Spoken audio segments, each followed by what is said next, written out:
दोस्तों, देश का कोई भी हिस्सा ऐसा नहीं है जो हिमालय से सीधा प्रभावित ना होता हो।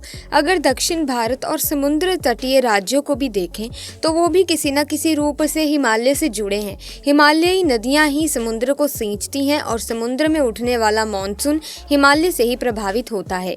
देश के दो छोरों में तापक्रम का अंतर मानसून का कारण बन जाता है। आस्था की दृष्टि से भी दक्षिण भारत और उत्तर भारत अपने चार धामों के कारण भी एक दूसरे से जुड़े हैं। ऐसे में दोस्तों, आज की इस वीडियो में हम हिमालय पर्वत से जुड़ी कुछ ऐसी बातों का वर्णन करने जा रहे हैं जो आपने पहले कभी सुनी नहीं होगी। क्योंकि दोस्तों, सोचने वाली बात है, आखिर क्यों हिमालय पर्वत से मिल रहे हैं कलयुग के अंत के संकेत। क्या आज भी रामायण और महाभारत काल के लोग हिमालय की गुफाओं में छुपकर कल की अवतार का इंतजार कर रहे हैं? दोस्तों, आज मैं आपको हिमालय पर्वत के ऐसे ऐसे रहस्य बताने वाली हूँ जिन्हें आपने कभी सुना नहीं होगा। जब आप इन रहस्यों को जानोगे तो आपकी आंखें फटी की फटी रह जाएंगी। यहाँ पर ऐसे ऐसे योगी और साधु संत रहते हैं जो हजारों सालों से खून जमा देने वाली ठंड में बिना कुछ खाए पिए तप कर रहे हैं। इसके अलावा बहुत सी रहस्यमय गुफाएं भी हिमाचल क्षेत्र में हैं। माना जाता है कि इन गुफाओं में तपस्वी लोग हजारों सालों से तपस्या कर रहे हैं। कई लोगों का मानना है कि इन गुफाओं में प्राचीन समय के हथियार छुपा कर रखे गए हैं। वहीं कुछ लोगों का मानना है कि इनमें प्राचीन समय के खजानों को छुपाकर रखा गया है। माना तो ये भी जाता है कि इन गुफाओं के अंदर कोई दूसरी दुनिया बसी हुई है। इन रहस्यमय गुफाओं के बारे में भी हम लोग आगे वीडियो में जानेंगे। साथ ही हिमालय क्षेत्र में रहने वाले एलियंस और विचित्र प्रकार के जीवों के बारे में भी हम आगे वीडियो में जानने वाले हैं। इसके अलावा हिमालय क्षेत्र में बसे हुए उन गुप्त शहरों के बारे में भी हम जानेंगे जहाँ पर केवल सिद्ध पुरुष जा सकते हैं। इसके अतिरिक्त हिमालय में पाई जाने वाली बहुत सी जड़ी बूटियों के बारे में भी जानेंगे जिससे मरे हुए इंसान को भी जिंदा किया जा सकता है। इसके अलावा हिमालय पर्वत के और भी कई चौंकाने वाले रहस्यों को हम जानने वाले हैं। वीडियो शुरू करने से पहले एक छोटा सा निवेदन है आपसे कि कमेंट्स में हर हर महादेव अवश्य लिखें। हिमालय पर्वतमाला काफ़ी ऊंची होने के कारण वहां पर बहुत ही ज़्यादा ठंड रहती है, जिसके कारण शत्रु राष्ट्र उसको पार करके भारत पर आक्रमण नहीं कर सकता। इस प्रकार हिमालय भारत की रक्षा करने वाली प्राकृतिक दीवार है। प्राचीन काल में हिमालय में ही देवी देवता रहते थे। यहीं पर ब्रह्मा, विष्णु और शिव का स्थान था और यहीं पर नंदन कानन वन में इंद्र का राज्य था। यहाँ पर कुछ स्थान केवल देवी देवताओं और तपस्वियों के लिए ही हैं। यहाँ पर किसी भी प्रकार की आबादी का होना वर्जित माना गया है, लेकिन मानव आबादी के विस्फोट और तीर्थों के बाजारीकरण के चलते अब हिमालय में सामान्य मानवों की उपस्थिति घातक सिद्ध होने वाली है। हिमालय से निकलने वाली हजारों नदियों जैसे कि गंगा, यमुना, सिंधु, ब्रह्मपुत्र और यांग तेज पर बांध बनाए जाने के बाद हिमालय की प्रकृति बिगड़ चुकी है। ये ऐसी नदियां हैं जिनके दम पर हजारों दूसरी नदियां जीवित हैं और इन सभी नदियों की प्रकृति बिगड़ चुकी है। केदारनाथ और कश्मीर में आई भयानक बाढ़ से भी मनुष्य यदि सबक नहीं लेते हैं तो एक दिन पूरी दुनिया को हिमालय प्रलय की भूमि में बदल देगा। तमाम शोधों के बाद ये ज्ञात हुआ कि मानव की उत्पत्ति हिमालय में ही हुई है। हिमालय का क्षेत्र ही मानव की स्वाभाविक जन्मस्थली है और इसका सबसे बड़ा प्रमाण है यहाँ जीवाश्म का पाया जाना, जो विश्व में अन्य जगहों पर पाए गए दूसरे सभी जीवाश्म की अपेक्षा कहीं ज्यादा पुराने हैं। हिमालय में जैन, बौद्ध और हिंदू संतों के कई प्राचीन मठ और गुफाएं हैं। मान्यता है कि गुफाओं में आज भी कई ऐसे तपस्वी हैं जो हजारों वर्षों से तपस्या कर रहे हैं। इनमें से ज्ञानगंज मठ सबसे ज्यादा रहस्यमय है। ज्ञानगंज मठ के बारे में कहा जाता है कि यहाँ ऋषि मुनि तपस्या में लीन रहते हैं। इस मठ के बारे में कई किताबें लिखी जा चुकी हैं, लेकिन हिमालय में इसकी सही स्थिति की जानकारी किसी के पास नहीं है। इस मठ को लेकर ऐसी मान्यता है कि यहाँ केवल सिद्ध महात्मा ही आ जा सकते हैं, कोई भी आम इंसान वहाँ तक नहीं पहुँच सकता। यहाँ पर रहने वाला हर कोई अमर होता है, उसकी कभी भी मृत्यु नहीं होती, क्योंकि यहाँ पर पहुँचे हुए व्यक्ति या वस्तु का संबंध दुनिया से खत्म हो जाता है। इस जगह पर काल यानी समय का भी कोई असर नहीं होता, इसीलिए यहाँ पर शारीरिक शक्ति और मानसिक चेतना बहुत अधिक बढ़ जाती है।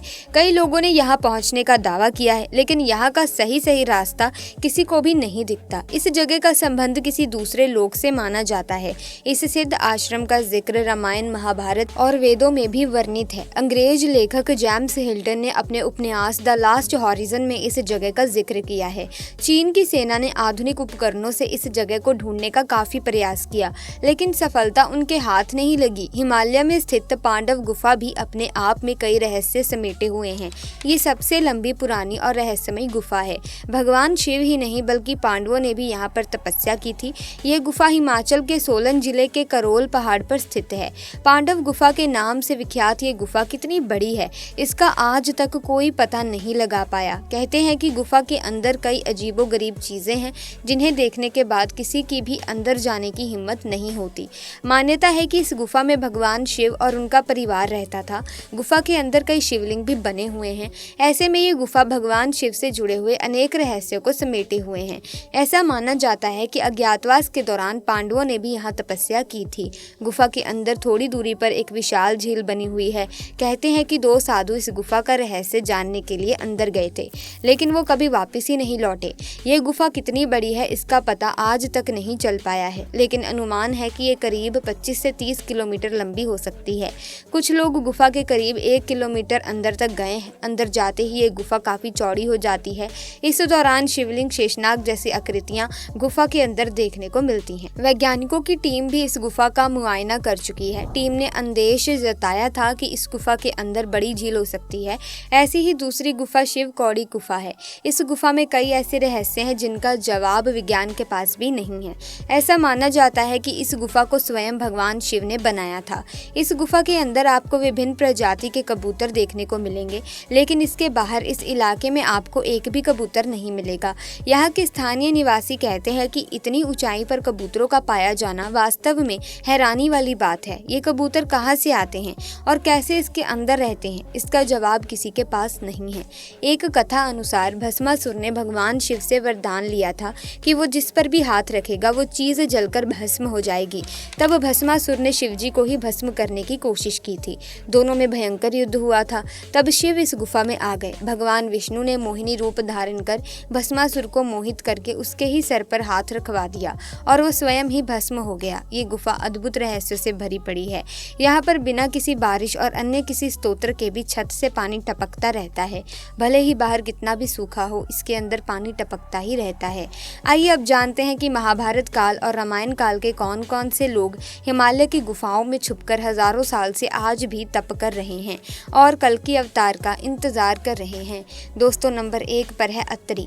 अत्रि नाम के कई ऋषि हुए हैं। एक है ब्रह्मा के पुत्र अत्रि। उन्होंने कदर्म की पुत्री अनुसुईया से विवाह किया था। इनके ही पुत्र दत्तात्रेय, चंद्रमा और दुर्वासा थे। इनका आखिरी अस्तित्व चित्रकूट में सीता अनुसुईया संवाद के समय तक प्रकट हुआ था। कहते हैं कि वे भी हिमालय के किसी क्षेत्र में रहते हैं। नंबर 2 पर है दुर्वासा ऋषि। दुर्वासा ऋषि का नाम आप सभी ने सुना होगा। उन्होंने सतयुग में इंद्र को श्राप दिया था। उन्हें राम के युग में भी देखा गया था और वे द्वापर युग में भी श्री कृष्ण के पुत्र सांब का भी साथ देते हुए नजर आते हैं। कहते हैं कि वे सशरीर आज भी जिंदा हैं और हिमालय के ही किसी क्षेत्र में रहते हैं। नंबर 3 पर है ऋषि वशिष्ठ। ऋषि वशिष्ठ नाम से कालांतर में कई ऋषि हुए। एक वशिष्ठ ब्रह्मा के पुत्र हैं, दूसरे इवाक के काल में हुए, तीसरे राजा हरिश्चंद्र के काल में हुए और चौथे राजा दिलीप के काल में, 5वें राजा दशरथ के काल में हुए और 6वें महाभारत काल में हुए। पुराणों में कुल 12 वशिष्ठों का जिक्र है, लेकिन कहा जाता है कि जो ब्रह्मा के पुत्र थे वे आज भी जीवित हैं और वे ही हर काल में प्रकट होते हैं। उनका स्थान हिमालय के किसी क्षेत्र में बताया जाता है। ये कलयुग में जब कल्कि अवतार होगा तब प्रकट होंगे और कलयुग के अंत में महत्वपूर्ण भूमिका निभाएंगे। नंबर 4 पर है राजा बलि। असुरों के राजा बलि या बाली की चर्चा पुराणों में बहुत ज्यादा होती है। वो अपार शक्तियों का स्वामी है, लेकिन धर्मात्मा था। दान पुण्य करने में वो कभी पीछे नहीं हटता था। उसकी सबसे बड़ी खामी ये थी कि उसे अपनी शक्तियों पर बहुत ज्यादा घमंड था और वो खुद को ईश्वर के समक्ष मानता था और देवताओं का घोर विरोधी था। विष्णु जी ने कश्यप ऋषि के यहाँ वामन रूप में जन्म लेकर राजा बलि से दान में 3 पग धरती मांग ली थी। शुक्राचार्य ने राजा बलि को इसके लिए सतर्क किया था, लेकिन राजा बलि ने उसे सीधा सीधा ब्राह्मण समझकर 3 पग धरती दान में देने का संकल्प व्यक्त कर दिया। तब वामन रूपी भगवान विष्णु ने विराट रूप धरकर 2 पग में तीनों लोक नाप लिए, जिसके बाद तीसरा पग राजा बलि ने अपने सिर पर रखने को कहा, जिसके बाद वो पाताल लोक चले गए। राजा बलि से श्रीहरि अति प्रसन्न हुए और उन्होंने उसे न केवल चिरंजीवी होने का वरदान दिया, बल्कि वे खुद राजा बलि के द्वारपाल भी बन गए।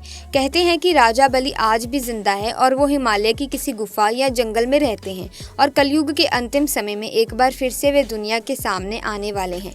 नंबर 5 पर है जामवंत। जामवंत जी को रक्ष पशुपति कहा जाता है। जामवंत जी की आयु परशुराम जी और हनुमान जी से भी लंबी है, क्योंकि उनका जन्म सतयुग में राजा बलि के काल में हुआ था।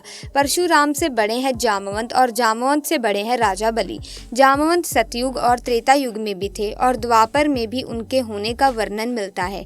जामवंत जी ने हनुमान जी को उनकी शक्तियों को याद दिलाया था। श्री कृष्ण जी की एक पत्नी जामवंत की ही पुत्री थी। जामवंत जी को चिरंजीवियों में शामिल किया गया है जो कलयुग के अंत तक रहेंगे।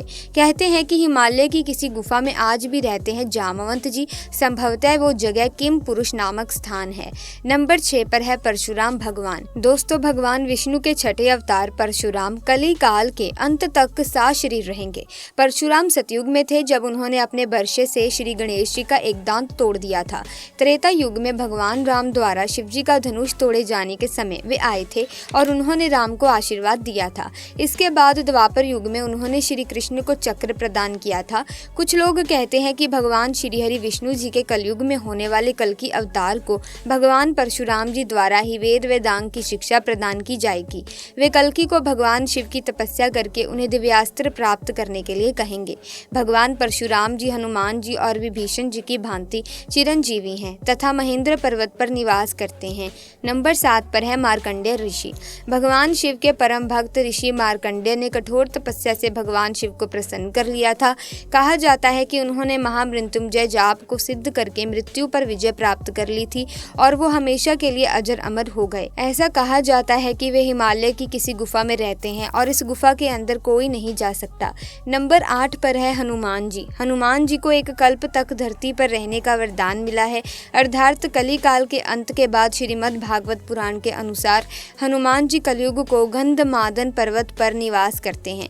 गंधमादन पर्वत भी 3 है। पहला हिमबंध पर्वत के पास, दूसरा ओडिशा में और तीसरा रामेश्वरम के पास है। अज्ञातवास के समय हिमवंत पार करके पांडव गंधमादन के पास पहुंचे थे, जो कि हिमवंत पर्वत के पास था। इंद्रलोक में जाते समय अर्जुन को हिमबंध और गंधमादन को पार करके दिखाया गया है। मान्यता है कि हिमालय के कैलाश पर्वत के उत्तर में गंधमादन पर्वत स्थित है और यहीं कहीं हनुमान जी का स्थान है। नंबर 9 पर है विभीषण जी। रावण के छोटे भाई विभीषण, जिन्होंने राम नाम की महिमा जप कर अपने भाई के ही विरुद्ध लड़ाई में श्री राम का साथ दिया था और जीवन भर राम नाम जपते रहे। उन्होंने भगवान राम को रावण की मृत्यु का राज बताया था। भगवान राम ने प्रसन्न होकर विभीषण को चिरंजीवी होने का वरदान दिया था। विभीषण भी हिमालय के किसी क्षेत्र में रहते हैं। नंबर 10 पर है अश्वत्थामा। महाभारत काल में द्रौपदी के 100 रहे पुत्रों का वध करने और उत्तरा के गर्भ में ब्रह्मास्त्र उतारने के अपराध के चलते भगवान श्री कृष्ण ने अश्वत्थामा को 5000 वर्षों तक सशरीर भटकते रहने का श्राप दिया था। तब अश्वत्थामा ने ऋषि वेदव्यास जी से कहा था कि आप जहाँ रहेंगे मैं वहीं रहूंगा, और माना जाता है कि ये भी कहीं हिमालय क्षेत्र में छिपकर रह रहे हैं। नंबर 11 पर है ऋषि वेदव्यास। वेद के 4 भाग करने के कारण कृष्ण द्वैपायन ऋषि को वेदव्यास कहा जाने लगा। उन्होंने ही महाभारत और पुराणों की रचना की थी। वेदव्यास ऋषि पाराशर और सत्यवती के पुत्र थे। मान्यताओं के अनुसार ये भी कई युगों से जीवित हैं और कली काल में भगवान अवतार के समय प्रकट होंगे। कहा जाता है कि ये वर्तमान में हिमालय में ही रहते हैं, जबकि कुछ लोगों के अनुसार वे गंगा तट पर रहते हैं। नंबर 12 पर है कृपाचार्य। कृपाचार्य अश्वत्थामा के मामा और कौरवों के कुल गुरु थे। उन्हें भी चिरंजीवी रहने का वरदान है। कहते हैं कि वे भी हिमालय के किसी क्षेत्र में रहते हैं। इस सब के अलावा हिमालय की एकमात्र ऐसा क्षेत्र है जहां दुनिया भर के जड़ी बूटियों का भंडार है। हनुमान जी हिमालय के एक क्षेत्र से ही संजीवनी का पर्वत उठाकर ले गए थे। नारी लता नामक पौधा भारत में हिमालय क्षेत्र में ही पाया जाता है। इसका फूल 20 साल में सिर्फ एक बार खिलता है। ये फूल एक स्त्री के आकार का होता है। हिमालय में ऐसे कई पेड़ पौधे हैं जो एक स्थान से दूसरे स्थान पर पहुंच जाते हैं। विश्व भर के वैज्ञानिक मानते हैं कि धरती पर कुछ जगहों पर दूसरे ग्रह के लोग छुप कर रहते हैं। उन जगहों में से एक है हिमालय। भारतीय सेना और वैज्ञानिक इस बात को स्वीकार नहीं करते, लेकिन वे इसे अस्वीकार भी नहीं करते। भारतीय सेना और भारत तिब्बत सीमा पुलिस की यूनिटों से सन 2010 में जम्मू और कश्मीर के लद्दाख क्षेत्र में उड़ने वाली अनजान वस्तुओं को देखे जाने की खबर दी थी, लेकिन बाद में इस खबर को दबा दिया गया।